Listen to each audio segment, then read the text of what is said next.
Hello and welcome to this first lecture on the new section on security focus in this course on software development excellence.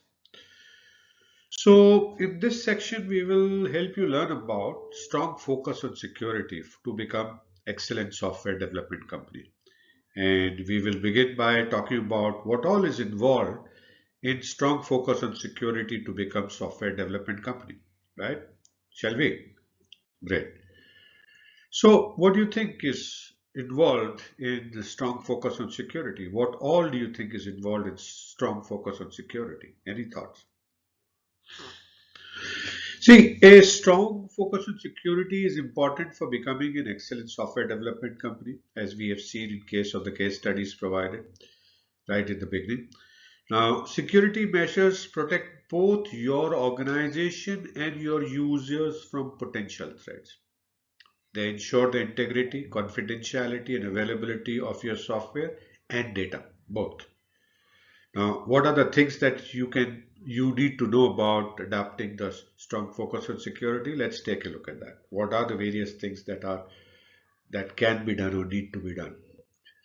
So, first you need to establish a security culture, right? And there you install a security first mindset. So security first mindset is critical, and that you need to establish, instill across your whole organization, especially when you are a software development company. And how can you do that?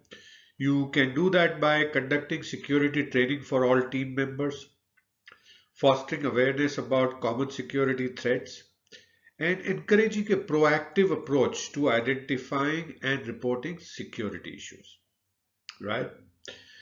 Then the second thing that you can look at is implementing secure development practices. The development practices that you use to code, develop, build, that needs to be secure. And how do you do that?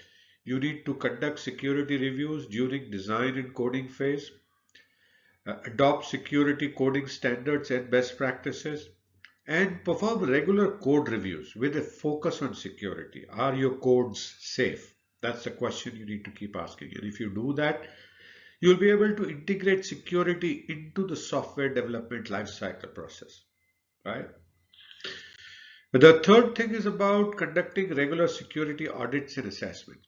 And there, what you need to do is to conduct regular security audits and assessments. Use automated tools and manual testing to find vulnerabilities. Prioritize and address identified security issues promptly. And doing that will help you identify and address potential vulnerabilities in your software. The next thing is to adopt secure authentication and authorizations.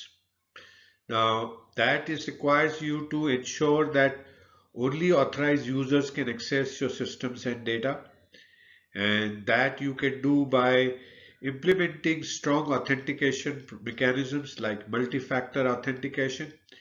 Use secure protocols for user authentication and enforce the principle of least privilege for access control. And doing that will help you adopt secure authentication and authorization. You need to encrypt sensitive data to protect sensitive information from unauthorized access, and that requires you to implement end-to-end encryption for sensitive data, encrypt data at rest and in transit, and use encryption algorithms in key management practices.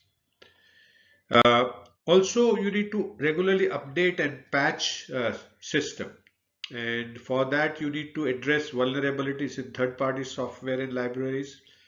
And how can you do that? You need to establish a process of tracking and applying security patches, regularly update and patch operating systems and dependencies, and monitor security advisories from relevant vendors. You'll have many vendors, they will give you advisories, and that you need to monitor and accordingly act. Another aspect of secure networking, another aspect of security focus is having secure network infrastructure. And that you need to do to safeguard your network against unauthorized access and attacks. And how can you do that? You need to implement firewalls and intrusion detection and prevention systems. Securely configure routers, switches, and other networking devices, and regularly monitor network traffic for anomalies. So implementing secure APIs is another aspect of security focus. And what you need to do that to ensure the security of interfaces and data exchange. And how can you ensure that? You need to securely design and implement APIs. Both in design and implementation of APIs needs to be done in a secure way. Use proper authentication and authorization for all API access, and regularly audit and monitor API activity for security. So, having looked at some of the practices and aspects of security focus, what do we do next? We have more coming up. We have more aspects and practices and dimensions of strong focus on security coming up in the next lecture. Let's take a look at that. So thank you so much for watching this first security focus lecture in this course on software development excellence. I hope you continue to learn new things, continue to enjoy, and I do look forward to see you again in the next lecture. If you have any question, please feel free to message me anywhere you see this video. I'll be happy to answer your questions. And also download the PDF file to take a look at anything that I have shown you here.